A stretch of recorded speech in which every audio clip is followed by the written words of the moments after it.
हजरत आदम अलैहिस्सलाम के बाद यह पहले नबी हैं जिनको रिसालत अता की गई। सहीह मुस्लिम बाब शफाअत में हजरत अबू हुरैरा से एक रिवायत में यह आया है कि ऐ नूह अलैहिस्सलाम, तू जमीन पर सबसे पहला रसूल बनाया गया। हजरत नूह अलैहिस्सलाम के नबी बनाए जाने से पहले तमाम कौम अल्लाह की तौहीद और सही मजहबी रोशनी से पूरी तरह अनजान बन चुकी थी और हकीकी माबूद की जगह खुद के गढ़े हुए बुतों ने ले ली थी। गैरुल्लाह और बुतों की पूजा उनका शियार था। आखिर अल्लाह की सुन्नत के मुताबिक उनके रुश्द व हिदायत के लिए भी उन्हीं में से एक हादी और अल्लाह के सच्चे रसूल नूह अलैहिस्सलाम को मबूस किया गया। हजरत नूह अलैहिस्सलाम ने अपनी कौम को राह हक की तरफ पुकारा और सच्चे मजहब की दावत दी, लेकिन कौम ने न माना और नफरत व हकारत के साथ इनकार किया। कौम के अमीरों और सरदारों ने उनके झुठलाने और उन्हें जलील करने का कोई पहलू न छोड़ा और उनके अमीरों और सरदारों के मानने वालों ने उन्हीं की पैरवी के सबूत में हर किस्म की तौहीन के तरीकों को हजरत नूह अलैहिस्सलाम पर आजमाया। उन्होंने इस बात पर ताज्जुब जाहिर किया कि जिसको न हम पर धन दौलत में बढ़तरी हासिल है और न वह इंसानियत के रुतबे से बुलंद फरिश्ता हैकल है, उसको क्या हक है कि वह हमारा पेशवा बने और हम उसके हुक्मों को माने। वे कौम के गरीब और कमजोर लागों को जब हजरत नूह अलैहिस्सलाम के पीछे चलने वाले और पैरवी करने वाले देखते तो घमंड भरे अंदाज में जलील समझकर कहते, हम इनकी तरह हैं कि तेरे फरमान पर चलने लगें और तुझको अपना सरदार मान लें कि जिसकी पैरवी की जाए। वे समझते थे कि कमजोर और पस्त लोग नूह अलैहिस्सलाम के अंधे मुकल्लिद हैं, न इनके पास कोई समझ है और न ये हमारी तरह जांची परखी राय से काम लेते और न इतना शूर है कि हकीकत हाल को समझ लेते। और अगर वे हजरत नूह अलैहिस्सलाम की बात की तरफ कभी तवज्जो भी देते तो उनसे इसरार करते कि पहले इन कौम के पस्त और गरीब लोगों को अपने पास से निकाल दे, तब हम तेरी बात सुनेंगे, क्योंकि हमको इनसे घिन आती है और हम और ये एक जगह नहीं बैठ सकते।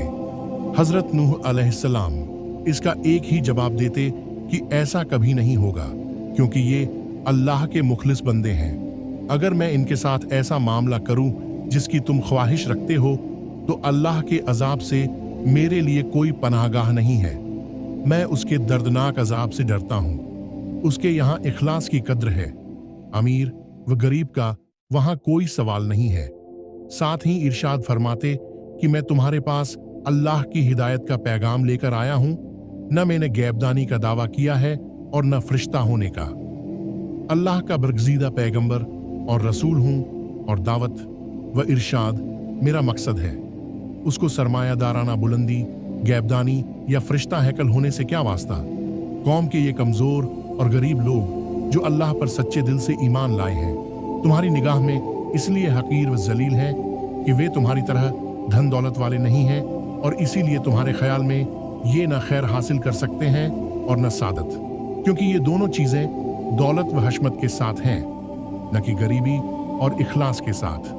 सो वाजह रहे कि अल्लाह की सादत व खैर का कानून ज़ाहिरी दौलत व हशमत के ताबे नहीं है और न उसके यहाँ सादत और हिदायत का हासिल करना और पाना सरमाए की रौनक के असर में है, बल्कि इसके खिलाफ नफ्स का इत्मीनान, अल्लाह की रिझा, कल्ब का गिना और नियत व अमल के इखलास पर मौकूफ है।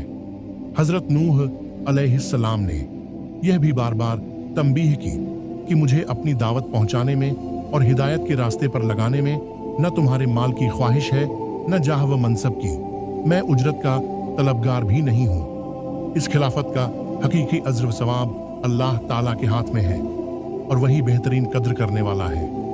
बहरहाल हजरत नूह अलैहिस्सलाम ने इंतहाई कोशिश की कि बदबख्त कौम समझ जाए और अल्लाह की रहमतों की पनाह में आ जाए, मगर कौम ने माना और जितना इस ओर से हक की तबलीग में जद्दोजहद हुई, उसी कदर कौम की ओर से बुग़्ज़ और दुश्मनी में सरगर्मी जाहिर की गई और तकलीफ पहुंचाने और चोट देने के तमाम तरीकों का इस्तेमाल किया गया।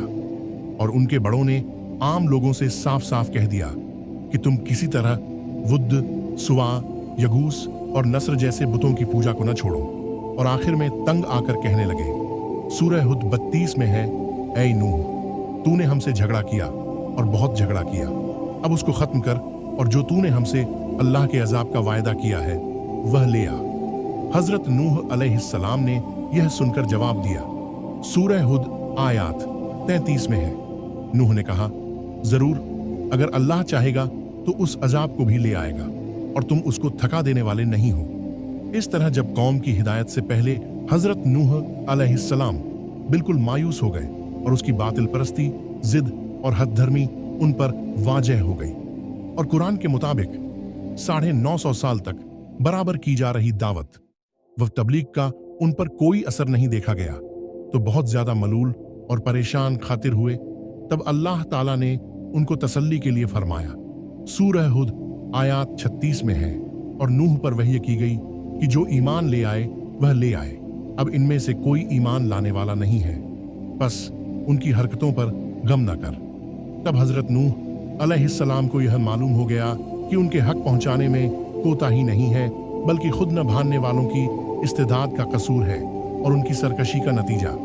तब उनके अमाल और हरकतों का असर कबूल करके अल्लाह ताला की बारगाह में यह दुआ फरमाई।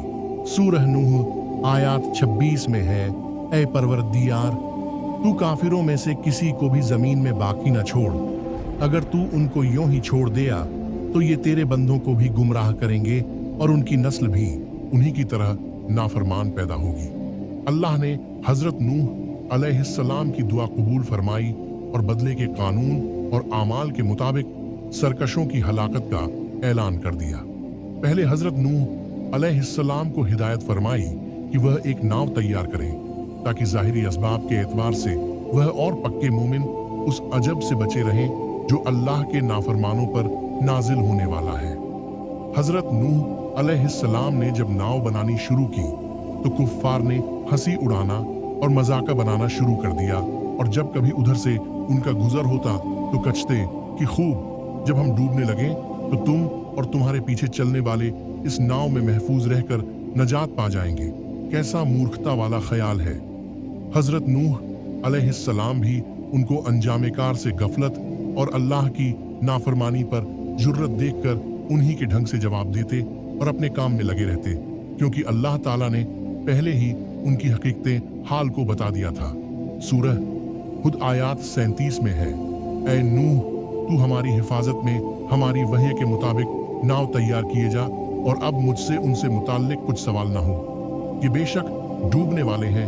आखिर नूह की नाव बनकर तैयार हो गई। अब अल्लाह के वायदे अजाब का वक्त करीब आया और हजरत नूह अलैहिस्सलाम ने उनकी पहली निशानी को देखा जिसका जिक्र उनसे किया गया था, यानी धरती के नीचे से पानी का चश्मा उबलना शुरू हुआ।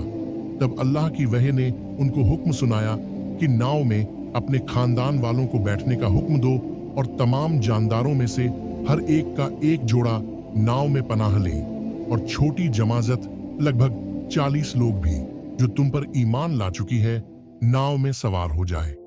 जब अल्लाह की वत्य की तमिल की गई तो अब आसमान को हुक्म हुआ कि पानी बरसना शुरू हो और धरती के सोतों को हुक्म दिया गया कि वे पूरी तरह उबल पड़ें। अल्लाह के हुक्म से जब यह सब कुछ होता रहा तो नाव भी उसकी हिफाजत में पानी पर एक मुद्दत तक तैरती रही, यहाँ तक कि तमाम इनकार करने वाले और दुश्मन डूब गए और अल्लाह ताला के कानून, जज़ा व आमाल के मुताबिक अपने किए को पहुंच गए।